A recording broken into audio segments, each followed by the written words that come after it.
Hi guys, this is Kierin tuning in from Wengen, Switzerland. What a beautiful view. So yeah, just today I'm going to chat a little bit about what's been going on while walking down this wonderful hill. We went on a little hike. We actually booked a small penthouse, like me and a few friends, and we're staying here in this nice lovely little city for 2 nights. And yeah, this week has been amazing. So first of all, we just bought our first camper. So it's a yellow camper that I've actually talked about a few times. And I've actually got a pretty funny story that I'd like to share with you. And that is, on Friday, I phoned the bank. And to preface that, I actually phoned the bank on Monday, saying that I actually wanted to withdraw some money and if there will be a problem withdrawing some money. And they said, yes, no problem, everything under 20,000 Swiss francs, no problem at all. So everything above 20,000 Swiss francs, I would actually have to phone maybe 2 or 3 days before in order to withdraw that fiat.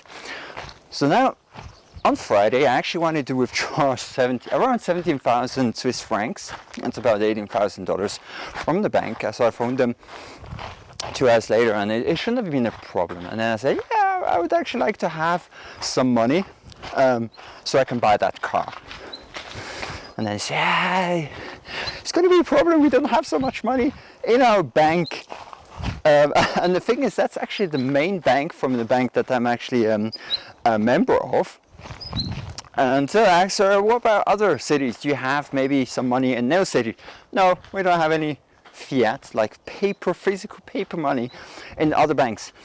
So I could not withdraw around 17,000 Swiss francs in fiat. And I think that's pretty crazy. I think it's pretty crazy that a Swiss bank, of course it's maybe not the biggest Swiss bank, doesn't have 17,000 Swiss francs or even more than that on a typical day. So I think that was a pretty interesting story to share, because it's crazy. Like the money that everyone has on their accounts, it's just numbers. It's not actually real. There's this thing called Basel III, where that actually states that banks have to have a certain reserve of cash, and the rest they're actually allowed to loan out. So there's this thing called fractional reserve banking, where basically you deposit like 1,000 Swiss francs of money onto a bank. They're supposed to keep like 10 or 20% of that, and then they're allowed to loan out like 800 of those Swiss francs to another customer that pays a fee on that. But the thing is, a lot of banks around the world, especially in the US, don't have to actually now keep this 20% of collateral. They can actually loan out the whole amount, so they don't actually have to have any collateral for their fractional reserve banking. So it's not fractional anymore, but they can just basically give out loans without actually having the cash in their bank. And I think this is just mind-blowing, and people are starting to realize that in different countries you have to pay a certain fee if you've got maybe over 10,000 or 20,000 or 50,000 euro. Some places it's 100,000, but I think already at 10,000 having to pay so much in fees just to put your money on the bank and keep it there, not even adding any interest rate, but you actually having to pay the bank. And I think that's pretty crazy. Let me pause for a moment, catch my breath, and look at this wonderful view.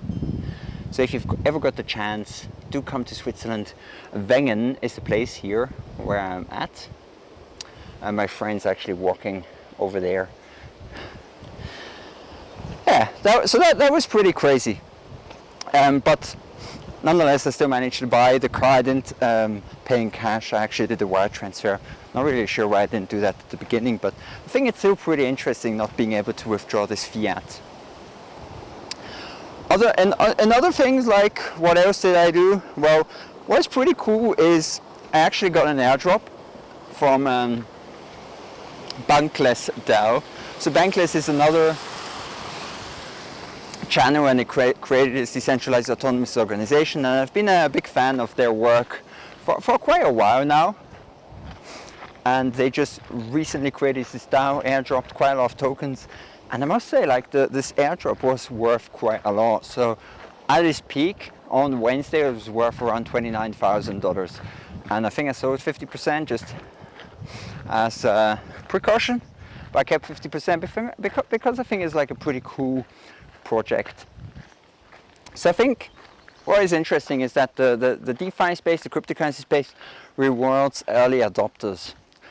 Try out new platforms, do like 1-2 transactions on like newer chains, on Solana, on Polygon. Like if there's a new swap, just try it out. And maybe you might get lucky in the future and the new platform is going to just like airdrop you a few $1,000s. And I think this is pretty cool because it's a way to reward early adopters for using the technology. Man, those mountains, really awesome. Like down there is like a cable car. You can go up all the way up there. I've actually started doing some trades again. And yeah, I might be sharing my trades. I've shared a few trades that I did on my Twitter, so make sure you check out my Twitter. Alright, let's check out these cows. Swiss cows. They provide fresh Swiss milk and the best Swiss cheese. Yeah, pretty awesome. Yeah, I'm super grateful being able to live this decentralized lifestyle, being able to do what I want with my time, use my time efficiently, make the best of my time, try and provide value to the community, help you guys do a lot of stuff in the DeFi space, improve your finances, but also maybe hopefully give you a little bit of an incentive to adopt the same kind of lifestyle that I'm doing. I feel like the DeFi space has so much growth. You just need to try and find the skills and the vision of where you want to go in life and try and follow that dream, because I feel like there's much more to life than doing a 9-to-5 job, trying to fit into the constructs that are set upon you during your studies from family and friends, and realizing that actually the 9-to-5 concept is basically a scam. That's my opinion on it, because like the first 1 or 2 years you might actually be providing the company not enough value and you might actually be benefiting, but the longer you actually stay with a company and the salaries don't go up, actually the company is benefiting that much more. So if you like count down how much you're earning and you count it for the hour, you're not really earning that much. And I feel like it's also not very fulfilling. Some people do have a very fulfilling job, but this is more aimed at people that don't really have a fulfilling job and feel like they can break out of this construct and live a much more fulfilling life. I really like the idea of this can-do mindset, realizing that anything is possible as long as you actually put some work and passion into it. Even if it's just like 1% a day, it's an incredible amount of work that can be done in a matter of a year. And yeah, just try it out. Like, find a skill that you find interesting, work towards it, and you'll see in 1 or 2 years you'll be a completely different person. You might even have a business. You might be able to quit your job and do something similar to what I'm doing. And the cool thing is, like, of course, that's just one concept, one aspect. But if you combine that with the cryptocurrency space, you can actually do even more. You can actually start generating wealth by locking up your money in decentralized finance products. You can put some money on Aave and earn some passive income, do some staking, yield farming, whatever. You've got so many possibilities, it's just incredible. So that was it for this video. I'll catch you in the next one. I have to stop here, otherwise I'm gonna stumble and fall. See you soon, bye bye.